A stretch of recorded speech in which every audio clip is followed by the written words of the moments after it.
Got some live plants, some frog moss. Hopefully it's gonna work out nice. Had that nice piece of wood. Make him a little starter burrow. But anyways, he's in here. And see if I can get him out without collapsing his burrow on him. It just molted, came out, and I saw it, and I'm like, well, now he's like leg span is about half the size of the enclosure or more. So you know what that means. It's time to rehouse him. So we'll probably get a good look at him here, and I just need to be able to get him out without hopefully collapsing his base on him. This is the part where I'm like, how am I gonna get him out of here, you know? Maybe if I gently poke around the back side of his burrow, he'll come running out. But it's a pretty docile species in my experience. You know, last time I rehoused it, it was honestly a piece of cake. I'm trying to focus there because he's starting to come out. And I was just amazed at how, like, he let me just push him around with the paintbrushes or whatever to get him where I want to go. That's not what I need right now. I'm gonna pause it and start again when my dog stops barking. Alright.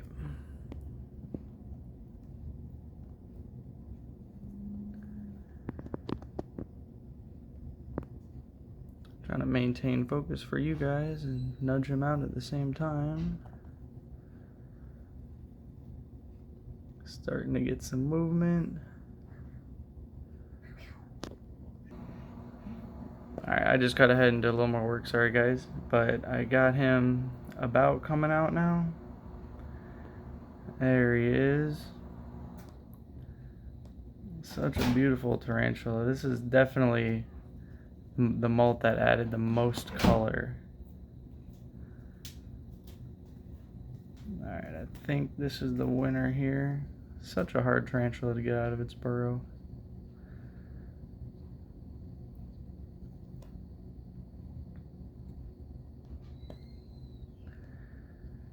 Come on. I'm not the most experienced tarantula keeper, so be patient with me, guys. I'm trying my best. And there we go.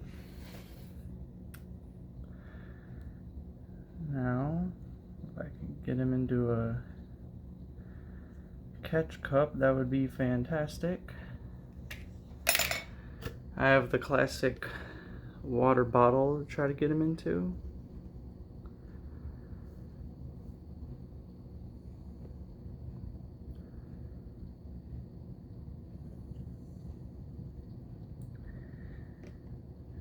Alright. Come on. Oh. Look at me being a noob cameraman. Can't see nothing. Get up there, bud. They're actually like more scared of anything, you know. With a tarantula that might run a little easier, it'd be easier just to get them up into the catch cup, but this one really just likes to stay put and kind of let you nudge it around. I just have a difficult time at this angle doing it. I'm gonna pause the video and get him in there. Unfortunately, guys, I just can't do it with one hand. Alright, I did it. So now's a good time to take a quick look at how pretty this tarantula is. I would say Tarantula chromatus, but it just got reclassified into Vitaluis chromatus or something. Not sure if I'm pronouncing that correctly, but the camera's not even doing it justice. It's got that beautiful red abdomen, and the color on the legs after this molt especially got much more vivid. And you can definitely see that it is well over half the size of that enclosure. It looks like half right now, but it's a little scrunched up. But we'll go ahead and get it into the new enclosure now. I'm gonna kind of gently put them in there like that.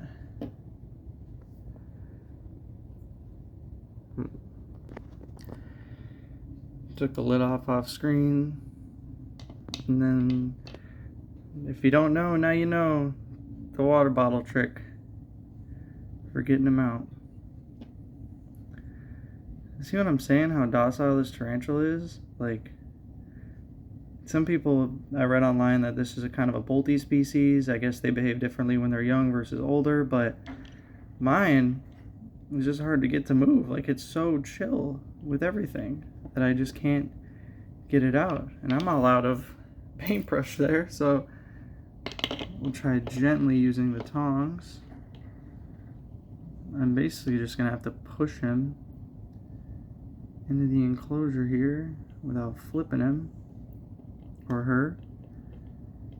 Now, come on. I have really shaky hands and it's unfortunate for this. Wish I had the hands of a surgeon. Oh, I'm getting a little defense posture, probably because I'm just so dang shaky. Alright, bud, we're gonna get you out of here just like that.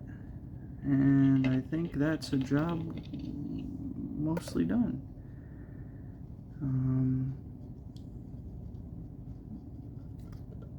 Oh yeah. Alright. The hard part's done. It's in there. We get our final look. Such a beautiful tarantula. We do have a name for it. It's gabagool. But ghoul is spelled, you know, like ghoul. G-H-O-U-L. I guess I'll go over the enclosure real quick. This isn't my first time doing it. Definitely not my last, but it's definitely my tarantula enclosure building skills have been evolving. I don't know if everyone's going to like this, but what I've been doing is putting a layer of sphagnum moss on the bottom of my tarantula enclosures, and it's been making holding humidity so much easier. I find when I put like chunks of it throughout the soil, unless I cut it up real small, like the big chunks will get pulled out by the spider and I'll just have big chunks of sphagnum moss sitting on the top, which isn't the worst thing in the world, but I just don't like looking at it.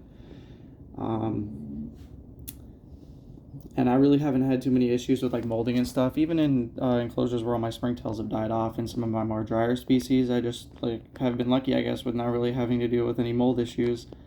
I'm not sure if it's because I've been putting that sphagnum moss bottom layer or just a coincidence, but, you know, I think it's also good for maintaining humidity in the soil. You know, you kind of overfill the water dish, the water seeps down to the bottom, and it'll kind of soak across the entire bottom of the enclosure. So, especially, I think, for these burrowing species that like to dig possibly to get more humidity, it can help maintain the humidity in the soil down there, which I remember my cobalt blue I was kind of struggling with. Because I'd overfill it, the whole bottom would just fill up with water. You know, sorry, I was a noob back in the day, but, you know, just kind of learning as I go. And haven't had that issue since. So I guess I'll do a quick one over of the enclosure, just to give you guys my build procedure on it. So it's just jungle mix and Reptisoil, basically all I had. You know, it's a mix, but that's just a coincidence. On the top layer, I sprinkled a tiny bit of pea gravel in for some texture, and then a little bit of play sand, just like sprinkled it in on top when I misted it. It kind of helps give me like a little bit more natural look on the top of the soil, you know. And the jungle mix is nice because it has a little bit of wood chips in there.